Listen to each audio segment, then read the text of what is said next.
जय स्टडी में आपका स्वागत है। आज की इस लाइव करंट अफेयर्स के सेशन को डिस्कस करेंगे। आज इस सेशन के अंतर्गत 25 जून 2020 से जुड़े करंट अफेयर्स को पढ़ेंगे। आइए प्रारंभ करते हैं आज का सेशन। और प्रश्न संख्या 1 आपकी स्क्रीन पर ये रहा।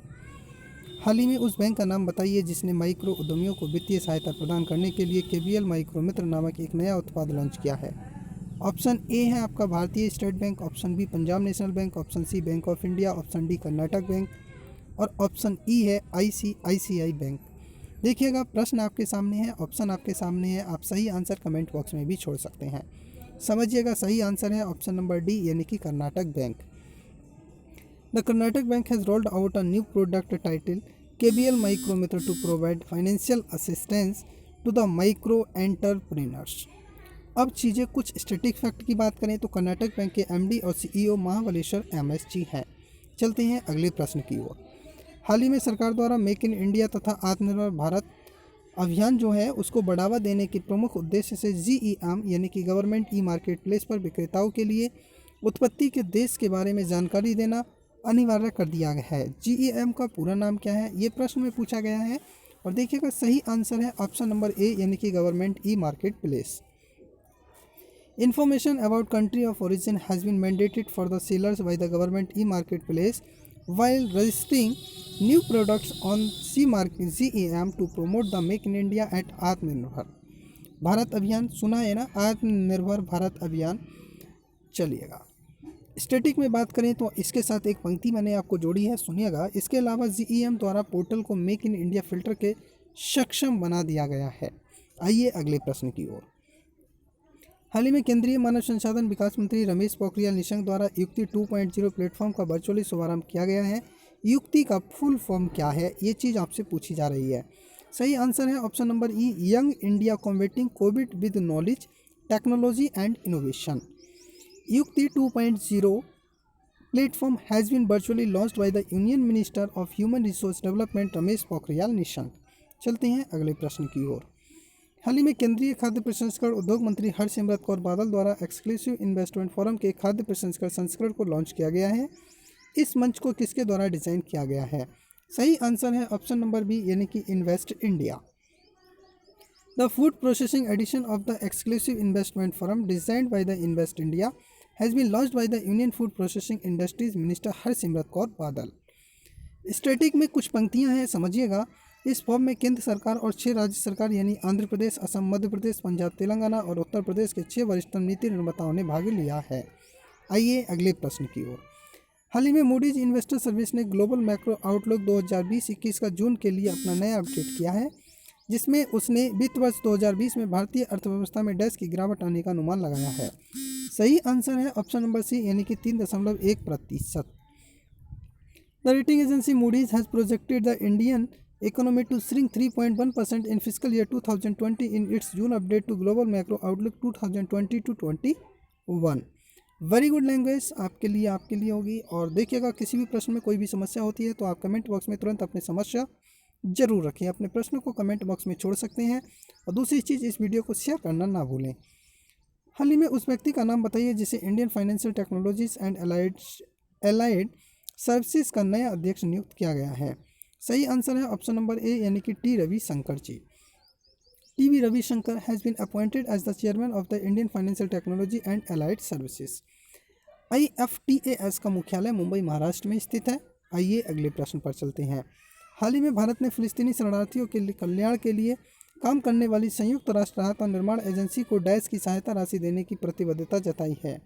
सही आंसर है ऑप्शन नंबर डी यानी 10 मिलियन अमेरिकी dollar. India has pledged to contribute $10 million to the United Nations Relief and Work Agency for the Palestinian refugees in the Near East। ये 10 मिलियन अमेरिकी डॉलर राशि का भुगतान वर्ष 2020 में दिए जाने वाले 5 मिलियन अमेरिकी डॉलर से अलग किया जाएगा। इसके अलावा भारत ने कोविड-19 महामारी का मुकाबला करने में मदद के रूप में फिलिस्तीन को जीवन रक्षक जो दवाई हैं यानी लाइफ सेविंग ड्रग्स मुहैया कराने का भी वादा किया है। चलते हैं अगले प्रश्न की ओर। हाल ही में उस पूर्व भारतीय सलामी बल्लेबाज का नाम बताइए जिसे उत्तराखंड क्रिकेट टीम का मुख्य कोच नियुक्त किया गया है। सही आंसर है ऑप्शन नंबर ई यानी कि वसीम जाफर जी हैं। Former Indian opener Wasim Jaffer has been appointed the head coach of the Uttarakhand cricket team. किसी टीम के साथ मुख्य कोच की भूमिका में यह उनका पहला स्पेल होगा।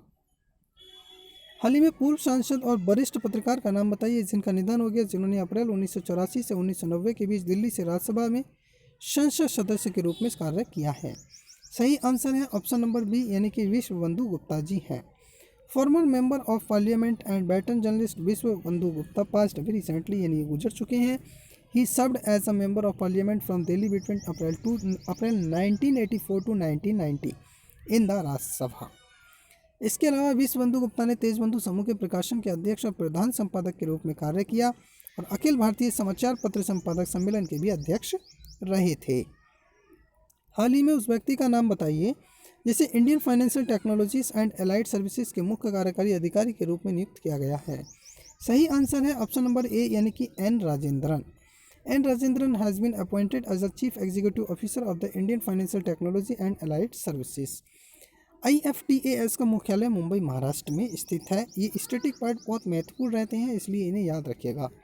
हाल ही में तमिलनाडु के मुख्यमंत्री के पलानीस्वामी ने नमक्कल में कंप्रेस्ड बायोगैस प्लांट का उद्घाटन किया है। सही आंसर है ऑप्शन नंबर डी यानी कि नमक्कल जो पड़ता है वो आपका तमिलनाडु। तो थोड़ा सा अगर हम कहें तो तमिलनाडु पहले से ही क्लियर है, तो बिल्कुल भी परेशान ना हो, चीज़ें समझने का प्रयास करें।